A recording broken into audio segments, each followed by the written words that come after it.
नमस्कार दोस्तों, स्वागत है आपका फिर से एक नए वीडियो में। तो दोस्तों, आपको पता होगा कि बीएसएनएल थर्ड टीआरसी का मुद्दा अभी भी पेंडिंग है काफी टाइम से।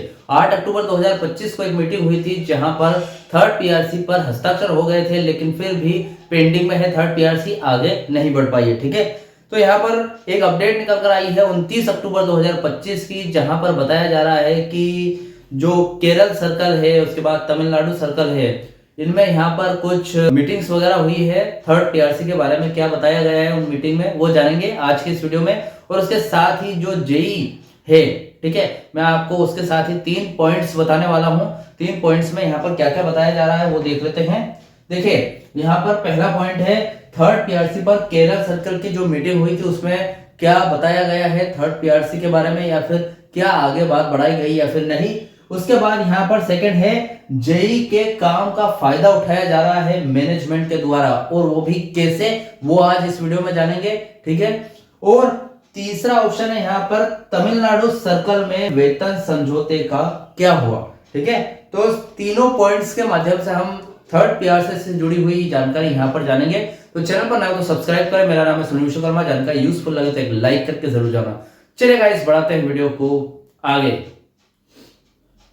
तो देखिए, यहाँ पर अपडेट है 29 अक्टूबर 2025 की, जहां पर बताया गया है social meeting on wage revision were successfully held to Thiruvananthapuram, Trivandrum, Kunnur and Thrissur SSA in Kerala circle. ठीक है, उसके बाद एक और अपडेट है celebration and explanatory meeting on wage agreement Tamil Nadu circle. ठीक है, उसके बाद एक और अपडेट है, ये भी 29 तारीख की है, जहां पर extracting duties of the executive from JEs. ठीक है, BSNL EU released its strong voice to stop this unfair labour practice. ठीक है, अब यहां पर इन तीनों जो न्यूज आई है 29 अक्टूबर 2025 की, इन तीनों न्यूज में एग्जैक्टली क्या बताया गया है हम विस्तार से जानेंगे और विथ डिटेल तरीके से कि यहाँ पर इन तीनों न्यूज में आखिर बताया क्या गया। ठीक है, तो चलिए बढ़ते हैं न्यूज की तरफ। देखिए, सबसे पहले हम केरला के बारे में जान लेते हैं कि केरला सर्कल की जो मीटिंग हुई है उनमें यहाँ पर आपके सामने 3 जगहों पर यहाँ पर मीटिंग हुई है और क्या क्या बताया गया है। ठीक है, यह जानकारी मुख्य रूप से बीएसएनएल भारत संचार निगम लिमिटेड के कर्मचारियों और पेंशन भोगियों से संबंधित यूनियनों की गतिविधियों पर केंद्रित है, विशेष रूप से वेतन संशोधन समझौते और जूनियर इंजीनियरों जेई के कार्यभार के बारे में। ठीक है, तो पहला पॉइंट है वेतन संशोधन समझौते पर विशेष बैठक केरल सर्कल में। ठीक है, केरल में विभिन्न स्थानों पर बीएसएनएल से जुड़ी यूनियनों द्वारा वेतन संशोधन समझौते पर कई महत्वपूर्ण बैठकें आयोजित की जा रही है, जहां पर फर्स्ट में तो तिरुवनंतपुरम यानी कि त्रिवेंद्रम पर यहाँ पर बैठक हुई है। ठीक है, तो तिरुवनंतपुरम में यहाँ पर 23 अक्टूबर 2025 को हुई बैठक। यह विशेष बैठक थी जिसका मुख्य विषय वेतन संशोधन समझौता था। अब उद्घाटन सीआईटीयू के राज्य उपाध्यक्ष कामरेड के जयंत ने बैठक का उद्घाटन किया है। ठीक है, अब यहाँ पर मुख्य संबोधन अखिल भारतीय अध्यक्ष कामरेड एम विजय कुमार ने समझौते के विवरण पर जानकारी दी। ठीक है, अब यहाँ पर किन की उपस्थिति थी, एआईबीडीपीए, बीएसएनएल ईयू और बीएसएनएल सीसीएलयू जैसे संगठनों के सदस्य ने यहाँ पर भाग लिया था। ठीक है, अब जो त्रिशूर में मीटिंग हुई थी वो 17 अक्टूबर 2025 को हुई थी। अब इस मीटिंग में यहाँ भी एक विशेष बैठक आयोजित की गई, ये भी थर्ड टीआरसी से रिलेटेड थी, जिसमें यहाँ पर मुख्य थे अखिल भारतीय अध्यक्ष कामरेड एम विजय कुमार ने इस मुद्दे वेतन संशोधन को विस्तार से समझाया। अन्य सर्कल अध्यक्ष बीना जॉन ने बैठक को संबोधित किया। ठीक है, अब कन्नूर में 16 अक्टूबर 2025 को बैठक हुई थी।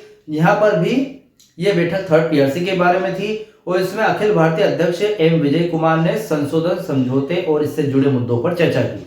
ठीक है, इसके बाद कामरेड के मोहन सीपी एआईबीडीपीए ने संबोधित किया। ठीक है, अब इसके बाद इन बैठकों का उद्देश्य कर्मचारियों और पेंशन भोगियों को वेतन संशोधन समझौते के बारे में शिक्षित करना और इसके विवरणों पर चर्चा करना था, जिससे अखिल भारतीय अध्यक्ष एम विजय कुमार एक प्रमुख वक्ता थे। ठीक है, अब देखिए, यहाँ पर जो मीटिंग्स वगैरह हुई इन 3 सिटीज में या फिर 3 जगहों पर, केरल सर्कल की 3 जगहों पर मीटिंग हुई है, जिनमें जो भी वेतन संशोधन समझौता है उसके बारे में आगे की जानकारी दी गई है जितने भी कर्मचारी है, ठीक है, उनको हर एक के बारे में बताया गया है कि जो डिमांड्स वगैरह रखी गई थी, 3-4 डिमांड है उनके बारे में यहाँ पर बताया गया। उसके बाद फिटमेंट फैक्टर का क्या होगा, 10 से 15% फिटमेंट फैक्टर लागू होने वाला है, तो उसके बारे में भी चर्चा की गई थी, ठीक है। अब यहाँ पर दूसरा पॉइंट आता है हमारा, जेई के काम करने का फायदा उठाया मैनेजमेंट ने। अब कैसे, इसको एक बार से देख लेते हैं। देखो, जो जेई कैटेगरी है उसमें जूनियर इंजीनियर्स आते हैं, ठीक है। अब ऐसे में क्या है, देखिए, यह एक श्रम विवाद है जिसे बीएसएनएल ईयू, भारतीय दूरसंचार निगम कर्मचारी संघ ने उठाया है, ठीक है। अब ये जो विवाद है इसको बीएसएनएल ईयू उठाएगी क्योंकि जेई के पक्ष में है बीएसएनएल ईयू। अब देखिए समस्या क्या है वो देख लेते हैं। यह पता चलता है कि बीएसएनएल जो मैनेजमेंट है कुछ क्षेत्रों में कथित तौर पर जूनियर इंजीनियरों से वे कार्य करवा रही है, वो काम करवा रही है जो वास्तव में कार्यकारी अधिकारी यानी कि एग्जीक्यूटिव ऑफिसर्स के लिए निर्धारित है, ठीक है। जो भी एग्जीक्यूटिव ऑफिसर है, जैसे कि जो भी बड़े अधिकारी है, वो काम जो बीएसएनएल मैनेजमेंट है, एग्जीक्यूटिव अधिकारी वाले जो काम है जो एग्जीक्यूटिव अधिकारी को करने चाहिए, एग्जीक्यूटिव एम्प्लॉइज को करने चाहिए, वो काम बीएसएनएल मैनेजमेंट जूनियर इंजीनियर यानी कि जेई कैटेगरी के लोगों से करवा रही है, ठीक है। इस पर क्या है, देखा जाए तो वो काम उनके लिए है ही नहीं।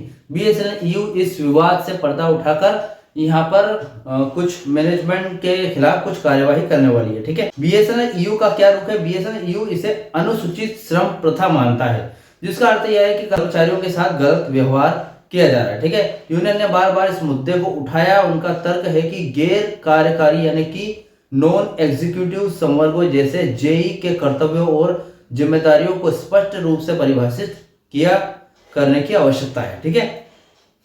अब ये पॉइंट हो गया। उसके बाद एक और पॉइंट था हमारे बीच, तमिलनाडु सर्कल। तमिलनाडु सर्कल में वेतन संशोधन समझौते का क्या हुआ, ठीक है। अभी हमने केरला सर्कल का देखा था, अब एक तमिलनाडु सर्कल की भी न्यूज आई है, इसको भी देख लेते हैं। तमिलनाडु सर्कल में भी कर्मचारी यूनियनों ने वेतन संशोधन के महत्व को समझाने के लिए समारोह और व्याख्यात्मक बैठकें आयोजित की, ठीक है। अब देखिए, तमिलनाडु सर्कल में कुल 17 एसएसए है, जिनमें इनमें से अब तक 11 एसएसए बैठकें और समारोह आयोजित किए जा चुके हैं। आगे की योजना, सर्कल यूनियन ने शेष 6 एसएसए में भी ऐसे ही कार्यक्रम आयोजित करने के पर काम करे। यहाँ पर बात आती है कि ये जो बैठकें हैं, एसएसए बैठकें हैं, ये क्यों की जा रही है। आपको पता है 8 अक्टूबर को 3rd टीआरसी पर हस्ताक्षर हो गए थे, लेकिन बहुत सारे क्षेत्रों में अभी तक इसकी पूरी बात पता नहीं चली है कि एग्जैक्टली 8 अक्टूबर की बैठक में क्या हुआ, ठीक है। तो हर एक बीएसएनएल पूरे देश में फैली हुई है, ठीक है। तो पूरे देश में जहां पर भी बीएसएनएल कर्मचारी है, उनमें जो भी मतलब जहां जो जैसे भी सर्कल है, सभी सर्कल में वो मीटिंग्स करके ये बता रहे हैं कि बीएसएनएल की 8 अक्टूबर की मीटिंग में क्या क्या हुआ, कौन कौन से मिले, या फिर यहाँ पर क्या क्या डिमांड्स रखी गई, क्या क्या डिमांड्स एक्सेप्ट की गई, हमारी हर एक बात की जानकारी वो अलग अलग सर्कल में जाकर दे रहे थे। जैसे कि एक मैंने वीडियो बनाया था जहाँ पर बताया था कि जिला स्तर पर भी मीटिंग हो रही है, तो वैसे ही कुछ मीटिंग्स यहाँ पर हो रही है, ठीक है। अब इसका मतलब है कि तमिलनाडु में वेतन संशोधन के बारे में जागरूकता फैलाने और उत्सव मनाने का काम जोरों शोरों से चल रहा है और जल्द ही पूरे सर्कल में यह पूरा हो जाएगा, ठीक है। तो फिलहाल ये 3 पॉइंट्स थे, ये अपडेट थी। एक तमिलनाडु सर्कल की थी, केरला सर्कल की थी, और जो जेई है उनका गलत तरीके से फायदा उठाया जा रहा है मैनेजमेंट की वजह से, मैनेजमेंट की ओर से। तो ये 3 अपडेट थी आज की 29 अक्टूबर 2025 की। अब इस अपडेट से रिलेटेड कोई भी डाउट क्वेश्चन वगैरह आप मुझे कमेंट बॉक्स में कमेंट कर सकते हैं। वीडियो अच्छा लगा तो वीडियो को लाइक कमेंट से जरूर करें। मिलते हैं गाइस नेक्स्ट वीडियो में। सी यू सून।